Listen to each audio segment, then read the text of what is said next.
giờ thì thơ cho lối tóm kháo cất mơ mùi lại giọt tố giờ từng chú hờ sao lúc tay con ôn người thơ hấp tay ôn người càng thời tay mau tí này án hấp nâng tổ chủ tổ bàn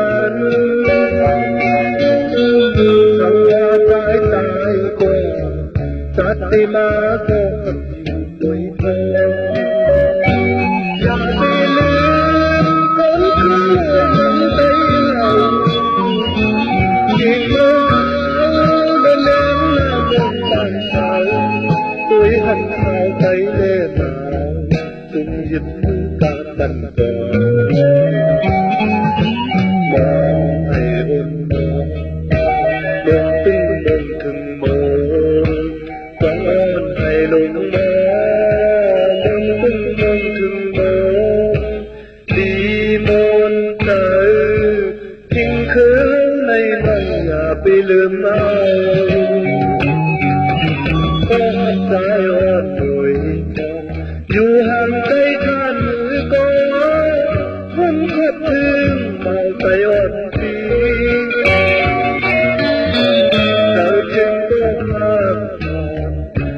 lúc tay chú học ôn tuổi thơ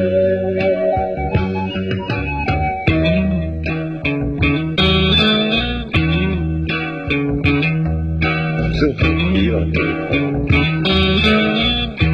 thấy trình một cuộc khó khăn khó mơ không hẳn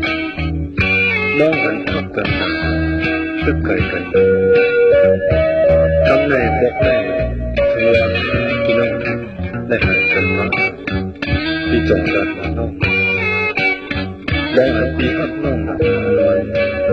ta tổ khiến nông này vui nó mơ con một tròn đời vì xưa cho lối tên kháo cất mơ mùi lại giọt tố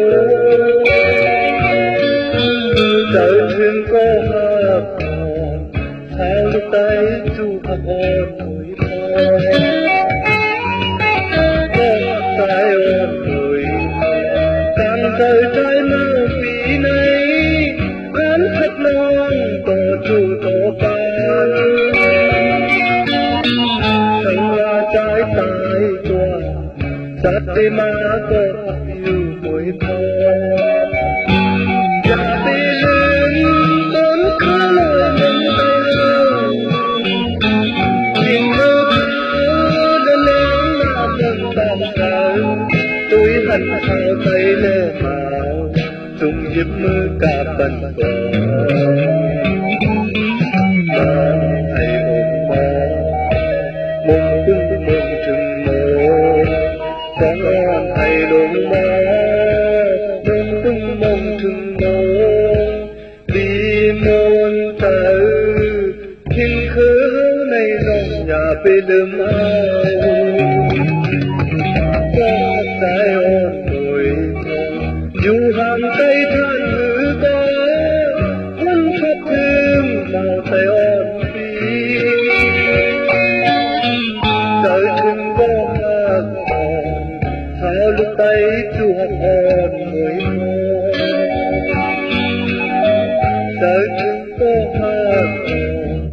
sao lúc tay chú học hồn người thơ